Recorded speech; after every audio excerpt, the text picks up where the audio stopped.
at one scene, it seems to be interpolated with an over-exaggerated emphasis of Marilyn panties, that famous scene that she had in the movie The 7-Year Itch, in which, she the subway air comes out onto the street and, elevates her dress, her white dress. This is an iconic scene, and it is Marilyn perhaps at its most iconic point.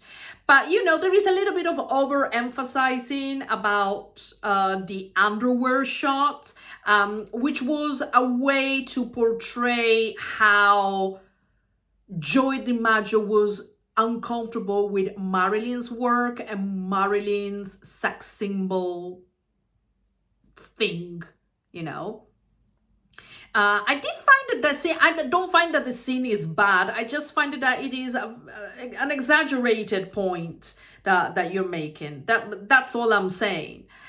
Later on, it portrays the awkward relationship that she had with Arthur Miller, with a very awkward encounter and followed by awkward instances of Arthur Miller's life as a writer, but also they seem to be very disconnected.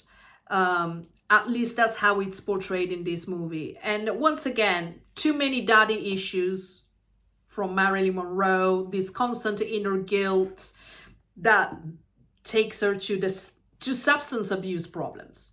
She can no longer work. She was difficult to work with. This is one of the things that we know for sure about Marilyn Monroe. And at times, this portrayal feels like I'm watching a horror movie.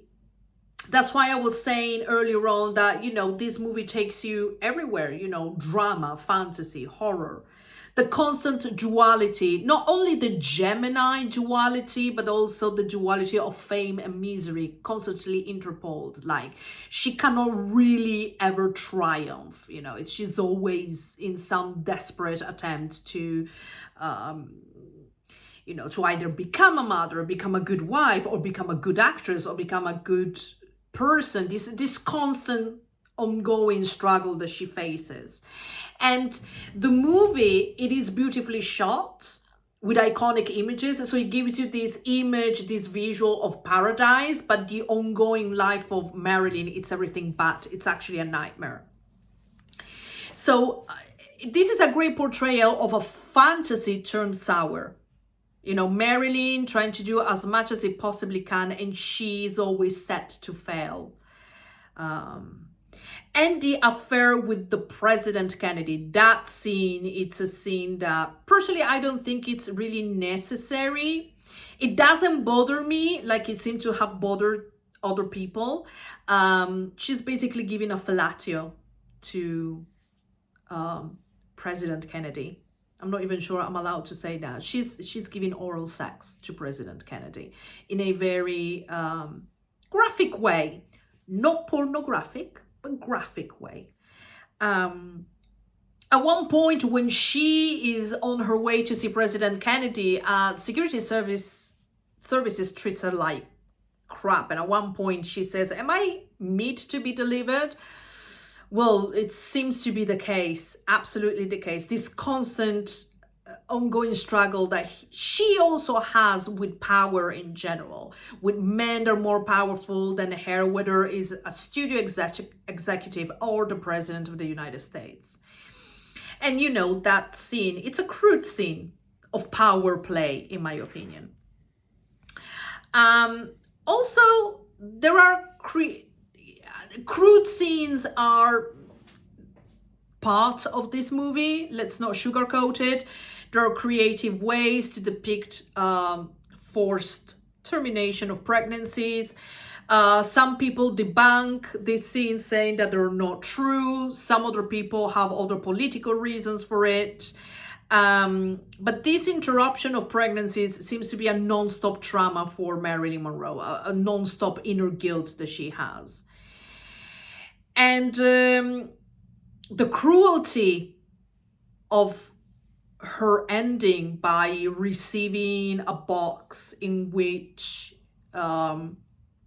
she was made a fool out of Charles Chaplin Jr., that apparently in the movie he's now dead, in which he confesses that he was the guy who was writing the letters, that to make her believe that was her real father, her tearful father writing the letters. It was actually him, making fun of her. I find that to be very cruel. Again, no proof that this really happened, but the ongoing cruelty that she had to live throughout her life, that made Marilyn, towards the end of the movie, a former shadow of herself, and eventually led to her death. So, as I said previously, this movie was produced by Brad Pitt. Not many people seem to know that. And the music done by Nick Cave and Jeffrey Ellis. Warren Ellis. Together they did this music, and I think they did a fantastic piece of work for Blonde. The movie is unconventional. It's unconventional because the filming ratio changes all the time. It goes from black to color, and then again to black and white, and then color again. So it is unconventional. It is unconventionally written. It's not chronological. It goes back and forth. And, once I said it's very creative in depicting several scenes, in using images, in dissecting sometimes even Marilyn Monroe body. It is unconventional. The shifting aspect of the ratios and alternate between color and black and white, for me, it's a plus. I love the cinematography. I've already said it. I'm not gonna lie, sometimes it's hard to watch. Some of the scenes are hard to watch. There is no question about that. Ana De Armas said that she knew that she was dealing into unpleasant territory. And but she believed in the sensorial and emotional experience that the movie was taking you along, which is absolutely true. Absolutely true. It is a sensorial and also emotional experience throughout. No question about that. Once again, this is the reason why I love it so much, because it's not your conventional movie.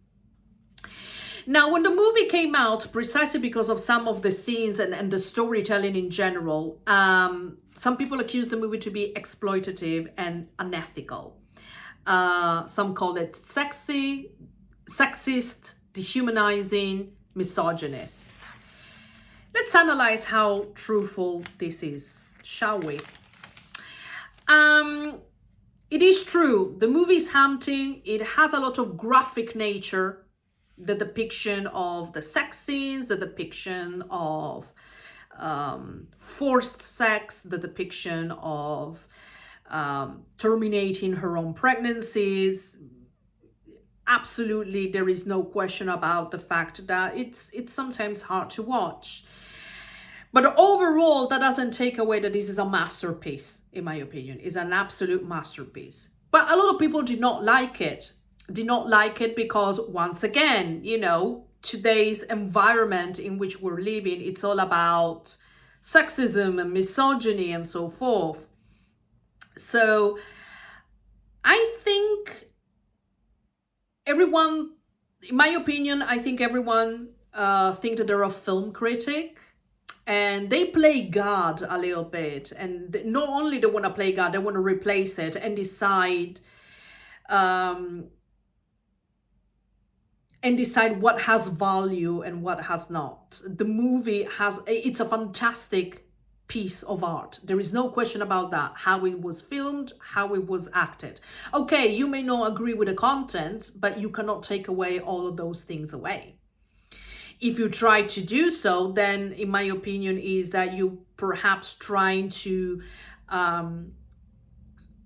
input a narrative, your narrative, but your narrative doesn't have to be the narrative. So if Andrew Dominik cannot have his narrative, I guess neither can you.